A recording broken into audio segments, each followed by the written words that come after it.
basic message they're trying to get across is gay's okay. We know that's a lie because Scripture tells us otherwise. The current controversy in the United Methodist Church about homosexuality is really about a subset of people asking us to bless and anoint their sin and call it holy. Well, it's clear in the Bible that that is not how he intends us to live. A biblical scholar and Presbyterian pastor, in 1992, Dr. Rigby announced to his congregation that he would not wear his pastoral robes in the pulpit again until gays and lesbians were ordained and their marriages honored as sacred. Reverend Rigby, have you heard the prosecution's charge that homosexuals are sinful because of their sexual orientation and need to be forgiven? Yes, I have, Your Honor. Are you prepared to respond to that allegation? Yes. Ladies and gentlemen of the jury, I'm a heterosexual Presbyterian minister.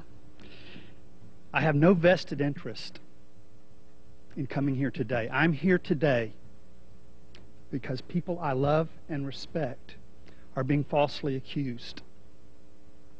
Over the last 10 years, I've gone around the country debating this issue. I've never lost a debate, not because I'm so good, but because the fundamentalist argument is so laughably weak. They appeal to the Levitical code of the Old Testament, even though the New Testament clearly says that we are freed from that code. And in fact, it's a sin to use that code against another person. The book of Acts says, call no one unclean. They twist the book of Romans to make it look like it's an attack on gay, lesbian people by not reading the whole paragraph. If you keep going with that paragraph, Paul clearly says, therefore, none of you has a right to judge anyone else. Ladies and gentlemen of the jury, that's sin. They take obscure Greek words. This is their stock and trade. Obscure Greek words that can be translated as homosexual. I almost broke my back bringing this forward. This monster is called Kittle's Theological Dictionary of the New Testament. This is as good as it gets. This is the best dictionary there is of the New Testament. And this monster of a book series does not even try to translate those words. They are so obscure. If you take up a concordance, this has every word in the Bible, and you do not find the word homosexual in it anywhere, because neither in Greek nor in Hebrew was that word ever used. Now, the Jewish people tried to think of every word for sin they possibly could. The fact that they didn't have a word for homosexuality should tell us a whole lot. I can go on the next 10 years beating fundamentalists on this debate, but I think there comes a day when that debate itself is immoral.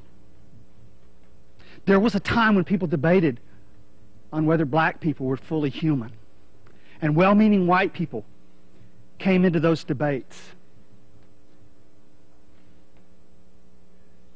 But there rose a consciousness that the debate itself was dehumanizing and immoral.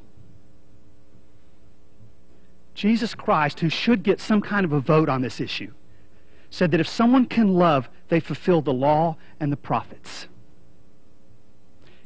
So the question is, can gay, lesbian, transgender, bisexual people, can they love how I've seen them love?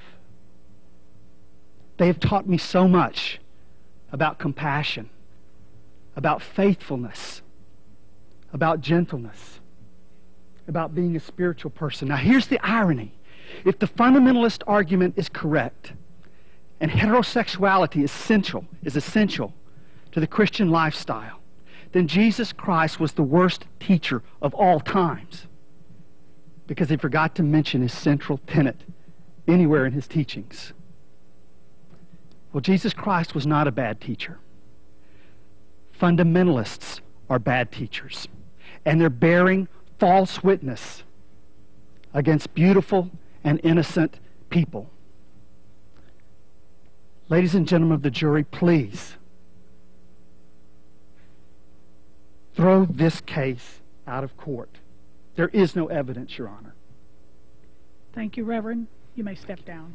the prosecution may now call its next witness in support